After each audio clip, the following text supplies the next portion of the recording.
ወንድማችሁ ዝለቀው ዳንኤል ባላለሁኝ የምኖረው ፕሪቶሪያ ነው። እግዚአብሔር ይባረክ። በሐዋርያት ዘመን ሐዋርያት ታስረው በእስር ቤት ለሞት እየተጠባበቁ እያሉ አንድ ነገር ደግሞ በሌላው ቦታ ይደረግ ነበረ። በአንድ ልብ ሆነው በጸሎት ይተጉ ነበር ይላል። እግዚአብሔር ይመስገን።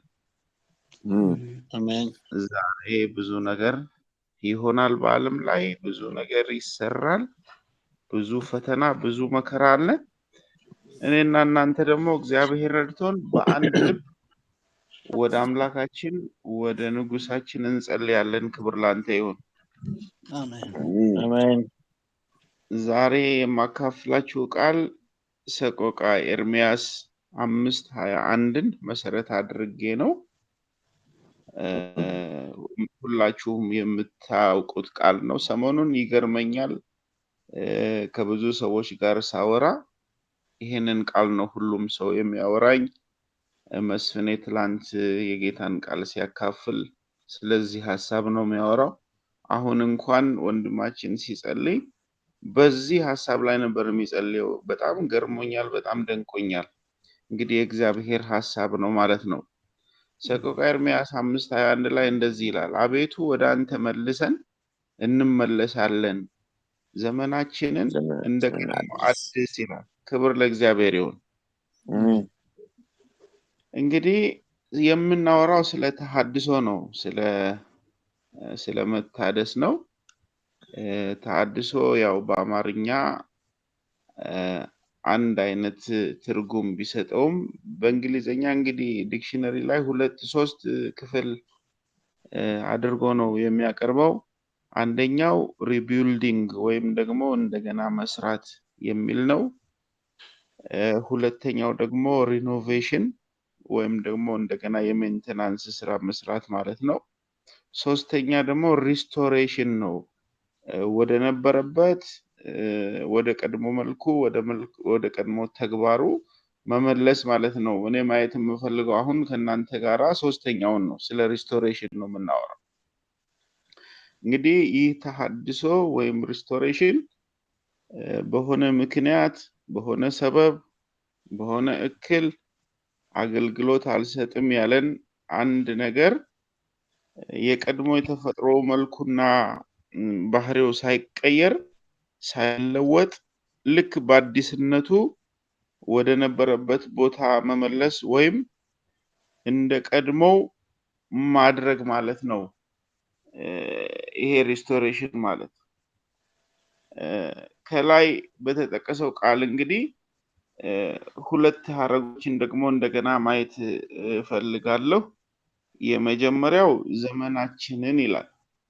አሁን እኛን አድስ አይልም፣ ዘመናችንን ብሎ ያቀርባል።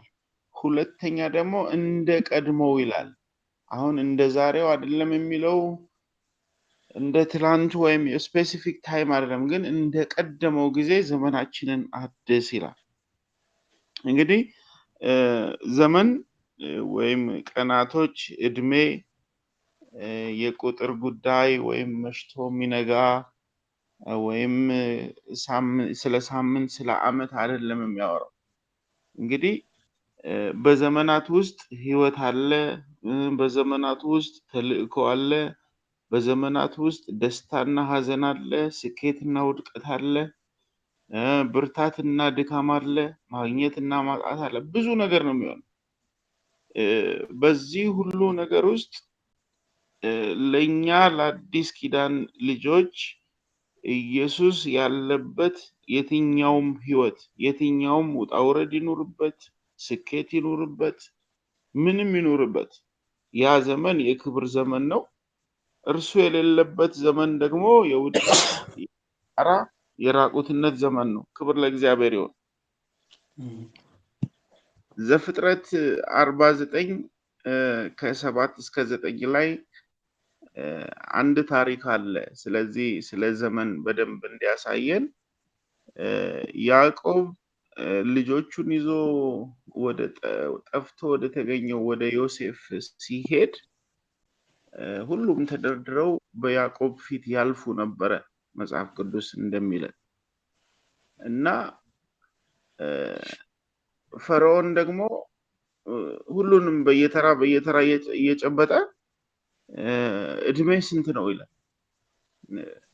እኔ ፈርዖን እባላለሁ፣ ያዕቆብ ደግሞ እኔ ያዕቆብ እባላለሁ፣ እድሜ ስንት ነው አለው። ያዕቆብ የተናገረው ነገር በጣም ይገርመኛል ሁሌ። የህይወት ዘመኔ አለው የእንግድነት ዘመኔን አያክሉም። የህይወት ዘመኔ ጥቂትም ደግሞ ክፉ መሆኑብኝ ይላል እና የህይወት ዘመንና የእንግድነት ዘመን ብሎ ነው ያዕቆብ የነገረው። እንደገና ሌላ ቦታ ደግሞ ስለ ዘመን ኢዮብ ምን ይላል? ዘመኔ ከሚሮጥ ሰው ይልቅ ይፈጥናል። ወደ 9:24 እስከ 27 ድረስ ዘመኔ ከሚሮጥ ሰው ይልቅ ይፈጥናል፣ ይሸሻል፣ መልካምን ግን አያይም ይላል እና ዘመን ብዙ ነገር የያዘ ነው በውስጡ። በእያንዳንዱ ቀን የምናሳልፈው ነገር መንፈሳዊ ብርታታችን፣ ጥንካሬያችን፣ ስንፍናችን፣ ድካማችን፣ ውድቀታችን ሁሉ በዚህ ዘመን በተባለው ነገር ውስጥ የታጨቀ ነው እና ዘመናችንን እንደ ቀድሞ አድስ ሲል ይሄ ዘመን ያዕቆብ እንዳለው የህይወት ዘመን በተለይ እኛ ክርስቶስ ያለበት፣ ክርስቶስ በእኛ የተጠራበት፣ በእኛ የደመቀበት፣ በእኛ የበራበት፣ በእኛ የተገለገለበት ያ የህይወት ዘመን ነው። እንግዲህ ሁለተኛው ቃል ደግሞ እንደ ቀድሞው የሚላል። እንደ ቀድሞው እንደዛ አድስልን ይላል። ራእይ 2:4 ላይ ዮሐንስን ወደ 7ቱ የኤፌሶን አብያተ ክርስቲያናት ጻፍ ካለው በኋላ ስለ ስሜ ተነቅፈሃል፣ ስለ ስሜ ብዙ ነገር አልፈሃል፣ ስለ ስሜ ብዙ መልካም ነገር አለ ይልና ነገር ግን ይላል ራእይ 2:4 ላይ የቀደመውን ፍቅርህን ትተሃልና የምነቅፍህ ነገር አለ ይላል። እንግዲህ ወዴት እንደወደቅክ አስብ፣ ወዴት እንደሳትክ አስብ፣ ተመለስ፣ ንስሐ ግባ፣ ወደ ቀድሞ ፍቅርህ ተመለስ ይላል። ክብር ለእግዚአብሔር ይሁን። እንግዲህ የቀደመው ፍቅር እንግዲህ በሁለተኛ ቆሮንቶስ ላይ እምነት፣ ተስፋ፣ ፍቅር ይላል። ስለ ሁሉ ነገር ይናገርና ከሁሉም የሚበልጠው ግን ፍቅር ነው ይላል። ምን ማለት ነው?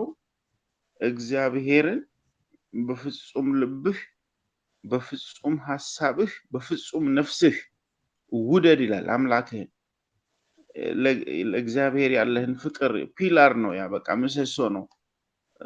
ምክንያቱም አገልግሎትን መውደድ ከማገልገል ይበልጣል።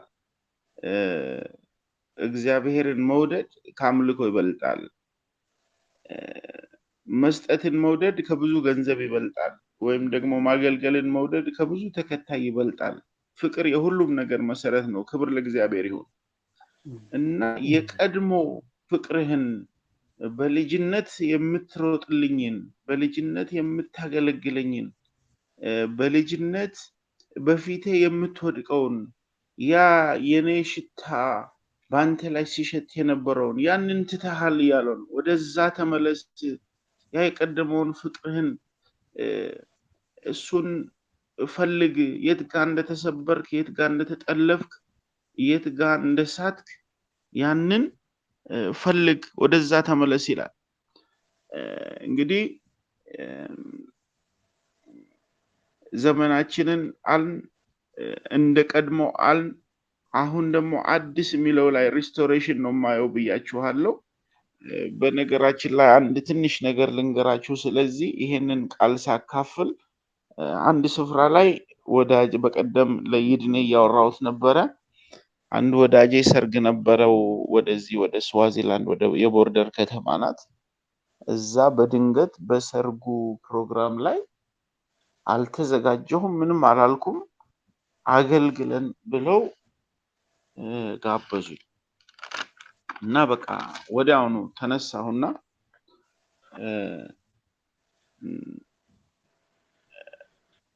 ልክ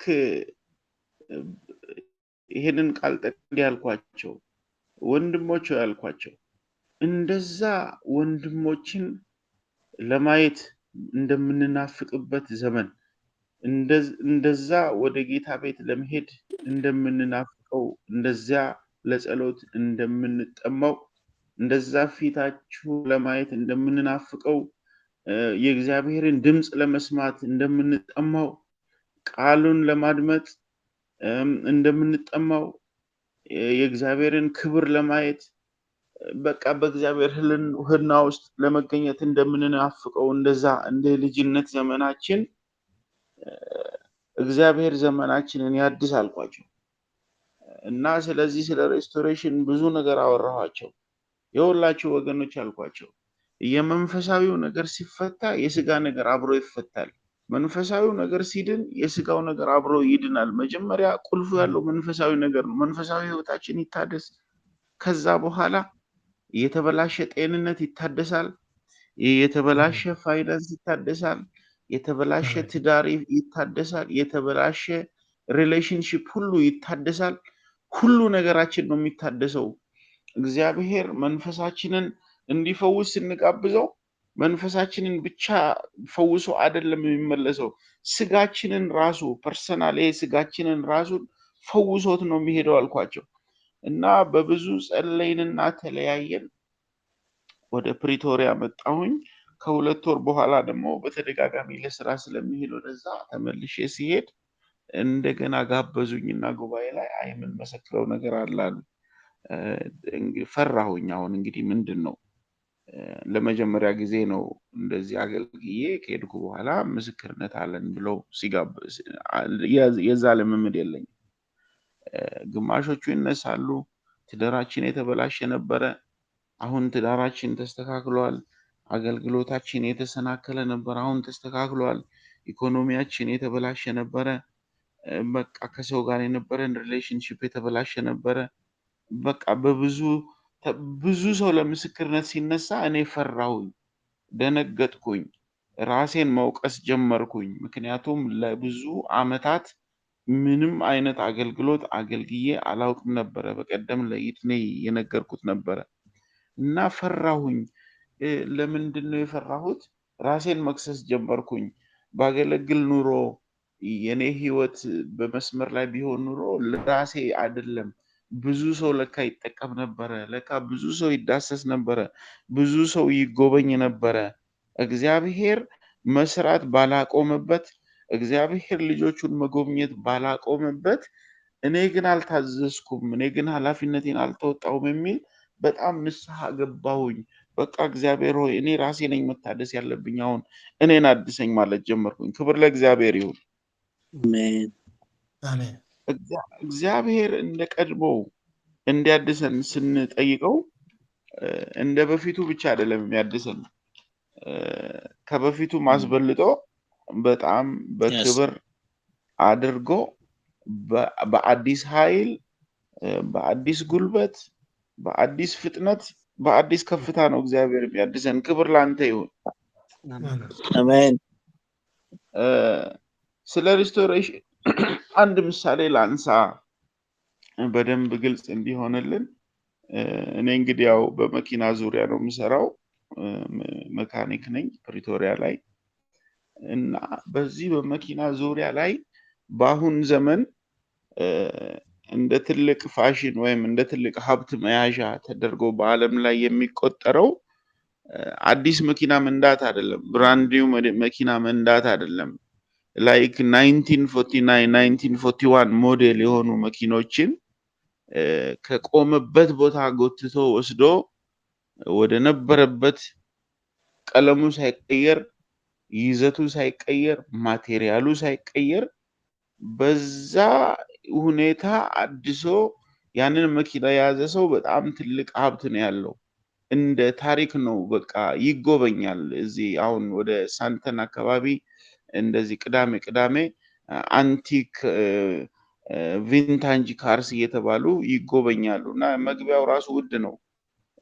እና በጣም ሰው ይደነቃል። በቃ ሞር ኦልደር በሆነ ከሆነ ሞዴሉ በሆነ ቁጥር ቫሊዩ እንደዛ ነው የሚጨምረው። ለምን በዛ ሞዴል አልሰራ የነበረውን መኪና ደሴም ማቴሪያል ተጠቅሞ ደሴም አይነት ከለሩን ምኑን ሳይቀይር ሪስቶር ካደረገ በቃ ጀግና ነው ይባላል። በቃ ያ ሰው እና እነዛን መኪና ለመንዳት አይደለም ላዩ ላይ ለመቀመጥ አይደለም ለመንካትና ለማየት ራሱ ብዙ በቃ ተከፍሎባቸው ነው።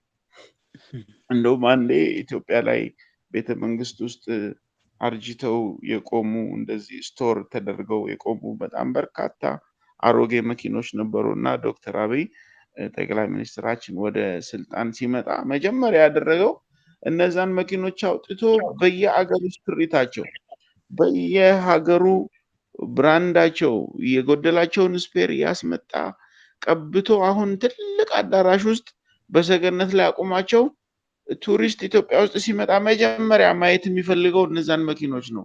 ንጉሱ የሄዱበትን ንጉሱ የተቀመጡበትን መኪኖች የ1939 የ1945 ተብሎ ፋብሪካቸው ራሱ አንዳንዶቹ የት እንዳሉ የማይታወቅ ናቸው እዛ ያሉት። በቃ እነዛ ሁሉ ታድሰው እንደገና ቪንታጅ አንቲክ ተብለው ኢትዮጵያ ውስጥ ይጎበኛሉ። ክብር ለእግዚአብሔር ይሁን።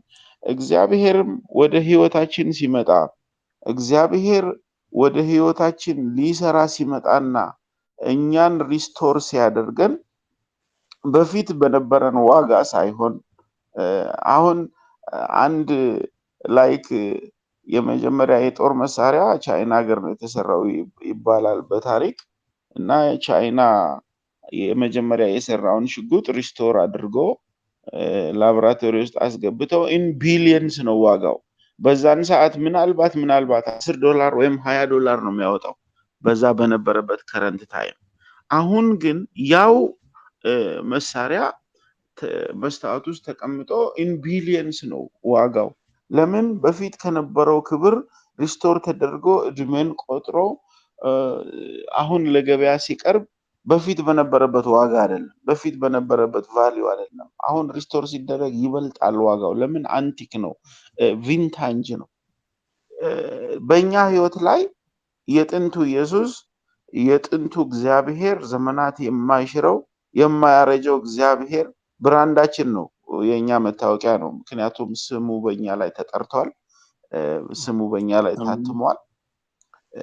እንግዲህ ያንን ስም ይዘን ያንን ስም ተሸክመን እንደማናገለግል ሆነን እንደማንሰራ ሆነን ከተጣልንበት ወደዛ ንጉስ ሂደን አድሰን ስንለው ሪስቶር አድርገን ስንለው ባቆመን ጊዜ በጎበኘን ጊዜ እንደገና በሰራን ጊዜ እንደገና ባስዋበን ጊዜ ቫልዩዋችን ከትላንትናው ጋር አንድ አይደለም። ቫልዩዋችን ከትላንትናው ጋር አንድ አይደለም።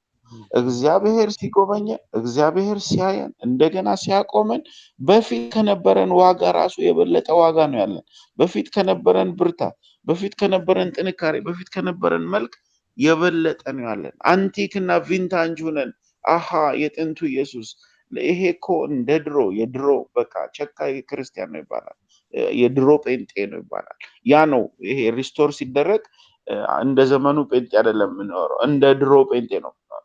ያ ዓለም እንደሚቀናበት፣ ያ መንግስታት እንደሚያምኑት፣ ያ ለስልጣን እንደሚያጩት እንደዛ አይነት ጴንጤ ነው የምንሆነው። ክብር ለእግዚአብሔር ይሁን።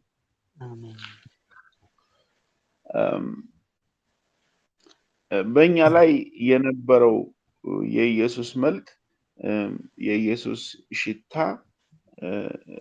እግዚአብሔር እንዲመልሰው መንፈስ ቅዱስ እንደገና እንዲመልሰው ያ ብርታት ያ የልጅነት ሩጫ እግዚአብሔር እንዲመልሰው ወደ እግዚአብሔር እንቀርባለን። ክብር ለእግዚአብሔር ይሁን። ስለዚህ ስለ ተሐድሶ እንደው አንድ ምሳሌ ብቻ ሁላችሁም የምታውቁትን ላንሳ። በጣም የምንወደውና በሁሉም ምሳሌ የምናነሳው አንድ እንስሳ አለ፣ ንስር የሚባል። እንግዲህ ንስር በእድሜው አጋማሽ ላይ ሰውነቱ መሞት ይጀምራል። እንደዚህ የሚሞተው ባዮሎጂካሊ ነው። በቃ የውስጥ አካሉ እይታው፣ የመብረር አቅሙ፣ ይሄ እጁ የመንከስ ነክሶ የመያዝ አቅሙ ሁሉ ባዮሎጂካሊ እየሞተ ይሄዳል። ይሄ የተፈጥሮ ዑደት ነው እና በዛ ሂደት ላይ ለንስሩ የሚቀርብለት አንድ ምርጫ ብቻ ነው። ከዚህ እሱ ከሚያውቀው ኢንቫይሮንመንት፣ እሱ ከሚያውቀው አካባቢ፣ ካለበት ድካም ሸሽቶ መሄድ ነው። ሸሽቶ ማምለጥ ነው። ወደ አለቱ መጠጋት ነው። አለት ባለበት በጣም ከፍተኛ ወደሆነ ተራራ ቀርቦ እዚያ ላይ ሰውነቱን በሙሉ እየፈገፈገ፣ በጣም የምታውቁት ታሪክ ነው። ላባዎቹን አውልቆ አይኑ ከላዩ ላይ ወልቆ እንደ አዲስ መሰራት ግዴታው ነው። ካልሆነ በቃ መሞት ጋራንቲ ነው። በቃ ይሞታል። ስለዚህ ሀሳቡን እንዳያስቀይረው ምንም ነገር ርቆ ይሄዳል፣ ርቆ ይበራል። ለምን? ትንሽ ትንሽ የሚታደን ነገር አግኝቶ ወደዛ ስራው ከገባ በቃ መሞት ጋራንቲ ነው። ያ የሰውነቱ ላይ የሚደረገው ሪስቶሬሽን ሀፕን ካላደረገ በስተቀር በቃ ይሞታል፣ በህይወት አይኖርም። ስለዚህ ወደ ተራራ ይሄዳል፣ አያድንም፣ አይበላም። ለቀናት ምናልባትም ለሳምንታት ምንም አይነት ምግብ አይበላም። ሰውነቱ ላይ ያለው አሮጌው ነገር በሙሉ ወልቆ አልሰራም የሚለው ነገር በጠቅላላ በአዲስ ተተክቶ አዲስ ፍጥረት ሆኖ ከዛ ከአለቱ ላይ ይወርዳል። ክብር ለእግዚአብሔር ይሁን። አሜን። በነገራችን ላይ ስለዚህ ስለ ጾም ወይም ስለ ምግብ መታቀብ ለምሳሌ አሁን የዚህ የ72 ሰዓት ጾም የሚባለውን ጾም ጸሎት 3 ቀን በተከታታይ መጾም አሁን ሳይንስ እንግዲህ እንደ ትልቅ የሰውነት ሪስቶሬሽን፣ እንደ ትልቅ የሰውነት መሰራት አሁን በብዙ ዶክተሮች ብዙ መድኃኒት መስራት ያቃተውን ለወራት ጂም ሰርተው ሰውነታቸው ላይ ለውጥ ማምጣት ያልችሉ በቀናት ውስጥ ለውጥ ማምጣት ይቻላል። አሁን ለምሳሌ በሶስት ቀን ባንበላ አንድ 4 ነገር በህይወታችን ይሆናል ማለት በስጋችን ላይ። አንደኛ ሰውነታችን ውስጥ የነበረው ስብ መቃጠል ይጀምራል። ያው ሰውነታችን ከውጭ የሚገባ ኢነርጂ ሲከለከል ውስጥ ያለውን ፋት መጠቀም ይጀምራል፣ ያለውን ምግብ ለመፍጨት ወይም ዑደቱን ለመስራት። ከዛ ሰውነታችን በቃ በጣም የተጠራቀመ ጎጂ የሆኑ ስቦችን ሁሉ ማቃጠል ይጀምራል። ሁለተኛ ክብደታችን መቀነስ ይጀምራል። ሶስተኛ የኢንሱሊን ተግባር በትክክል መስራት ይጀምራል። ስኳራችን ይቀንሳል። ይሄ ሜታቦሊዝም ምናምን የሚሉት ነገር ሁሉ ይስተካከላል። አራተኛ ይሄ አንቶፎጊ የሚባል ነገር አለ። ሴላችን የማይሰሩ ሴሎች እየሞቱ አዲስ ሴሎች እየተተኩ ይመጣሉ። ፉል ሪስቶርድ ሆን ማለት ነው በ3 ቀን። እና ንስሩ ምንም ነገር ሳይበላ ምንም ነገር ሳያደርግ ይሄ የውጫዊ አካሉ ብቻ ሳይሆን ውስጡ ራሱ ሰውነቱ ተስተካክሎ እንደገና ልጅ ሆኖ ነው የሚመጣው። ሲወርድ ግን መልኩ የድሮ ነው፣ ተፈጥሮ የድሮ ነው፣ ኤቭሪቲንግ የድሮ ነው። ግን ተግባሩ የድሮ አይደለም። ለምሳሌ በዚህ የእንስሳት ጠበብት ሲሉ ንስሩ የመጀመሪያ እይታው ነው የሚቀየረው። ለምሳሌ ድሮ ላይክ እንደዚህ ከ50 ጫማ ከ60 ጫማ ዘሎ ዳይቭ አድርጎ ሂዶ አሳውን የሚይዘው ንስር ድጋሚ ከታደሰ በኋላ ግን እስከ 400 ጫማ ድረስ እስከ 500 ጫማ ድረስ የትኛውን አሳ ልብላ ብሎ ሜኑ የሚያየው በዚህ ከፍታ ላይ ነው። የትኛዋ አሳ ትሻለኛለች፣ የትኛዋን ሊያዛት የሚለው በቃ ከሩቅ ማየት ይጀምራል። እይታው ይቀየራል። ሁለተኛ የሚበርበት ከፍታ ይቀየራል። ለምሳሌ ከመታደሱ በፊት እነዚህ ትንንሽ አሞራዎች ላዩ ላይ ቁጭ ብለው እየነከሱት ምን እያሉት ይገሉታል። እንደዚህ ከፍ ብሎ ለመብረር ይሄ ትንፋሹን ይዞ የመሄድ ችሎታ አይኖረውም። ድጋሚ ከታደሰ በኋላ ግን ልክ አውሮፕላን በሚበርበት ከፍታ ድረስ መውጣት ይችላል ወደ ላይ። ምንም የትንፋሽ የምናምን የዚህ የመሬት ስበት ችግር አይኖርበትም እና ከፍታው እየጨመረ ይሄዳል። እንደገና ፍጥነቱ ደግሞ እየጨመረ ይመጣል። አሁን ላባው ክንፎቹ እንደገና ከታደሱ በኋላ ድሮ ከሚሮጥበት ፍጥነት እስከ 3 እጥፍ ድረስ መብረር ይችላል ይላሉ። ለምሳሌ ከእንስሳት ሁሉ ከፍጥረት ሁሉ ፈጣኑ እንስሳ ንስር ነው የሚባለው ድጋሚ ከታደሰ በኋላ ነው። ከመታደሱ በፊት ግን ቺታ ይቀድመዋል ይላሉ።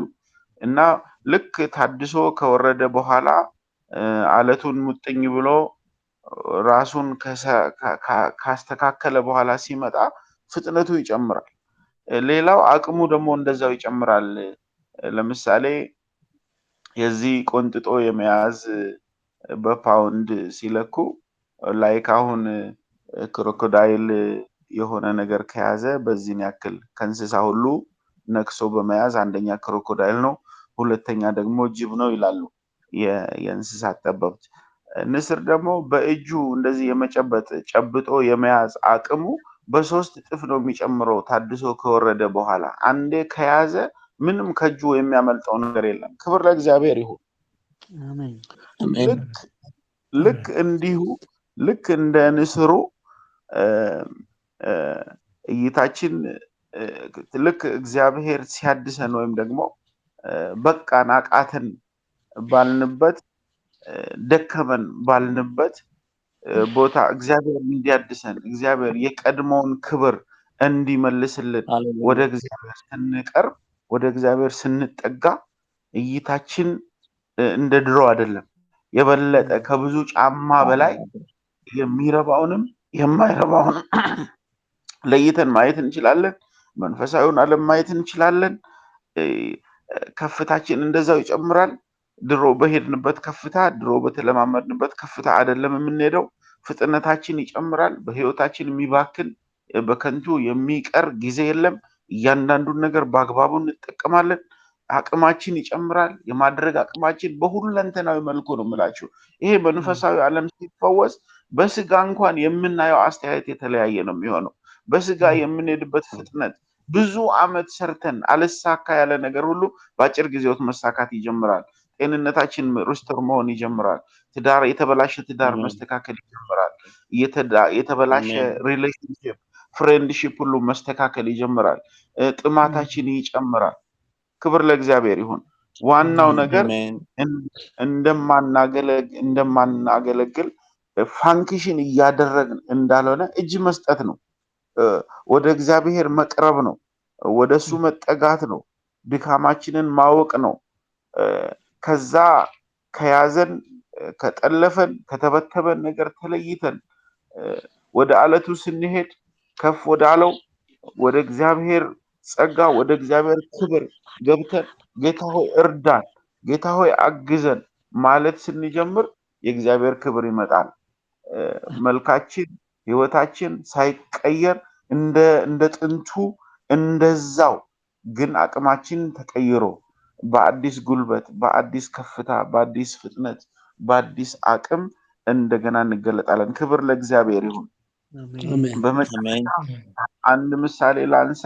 የጠፋውን ልጅ ታሪክ ዝም ብዬ በላይ ያለውን ሀሳብ ላንሳ።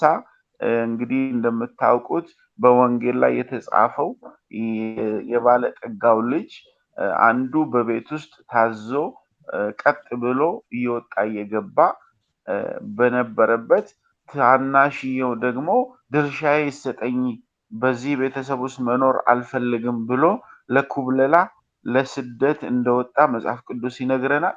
ከዛ በሄደበት ቦታ ሁሉ ያዋጣኛል ያለው፣ ክብር ይሰጠኛል ያለው፣ ያዝናናኛል፣ ብዙ ርቀት ይወስደኛል ያለው ነገር ሁሉ ከእጁ ላይ ባክኖ ከእጁ ላይ አልቆ የሪያ ምግብ የአሳማ ምግብ እስኪመኝ ድረስ ርቦት ተጎሳቅሎ ተሰባብሮ ጊዜው ባክኖ ብዙ ዋጋ እንደከፈለ መጽሐፍ ቅዱስ ይነግረናል።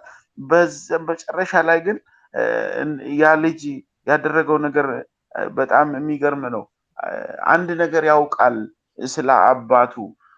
እንደ ልጅ እንኳን ባይቀበለኝ አለ፣ አባቴ ቤት ቢሄድ እንደ አንድ አገልጋይ እንደ አንድ ሰራተኛ ሊቀበለኝ ይችላል። በቃ ወደሱ መመለስ ነው ያለብኝ ብሎ ወሰነ። በቃ ልመለስ እዛ ለምን እንደ አንድ ሰራተኛ ልክ እኛ እዚህ እንደምናሰራቸው እንዳንዱ አገልጋይ በቃ እንደሱ መሆን አለብኝ። ምክንያቱም ያ ራሱ አባቴ ቤት ሂዶ እንደ አንድ ሰራተኛ መሆን ራሱ አሁን ከምኖረው ኑሮ ጋር አይገናኝም። እዛ ያሉ ሰራተኞች ከኔ በላይ ነው የሚኖሩት። በቃ ወደዛ ልመለሳል።